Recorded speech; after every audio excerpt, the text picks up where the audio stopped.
কোথায় যে গেল ভাইটা। কিন্তু রাবণ ভালো করে জানে আমার লাঠি খেয়ে ও কোথায় যাবে, খুব ভালো করে জানে। আর ভোর না হতে হতে একেবারে রামের কাছে গিয়ে যাচ্ছে,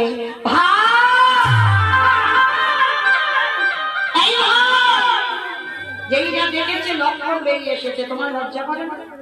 কালকে তুমি ভাইকে লাঠি মেরে তাড়িয়ে দিয়েছো, আর আজকে যত্ন করে তার চরণ ধরে কাঁদতে এসেছো। রাবণের তো বিশাল কোমরে হাত দিয়ে বলে উঠলেন, তুই কি মনে করেছিস কালকে লাঠি মেরে আর আজকের পা ধরে ক্ষমা চাইবো বলে? ক্ষমা চাইবো কেন?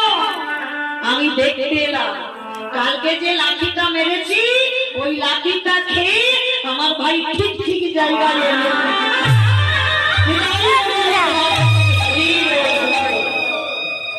আমাকে দেখতে হবে না আমার লাঠিটা খেয়ে ও ঠিক জায়গায় পৌঁছলো কিনা, ওইটা দেখতে বলে আমি এসেছি।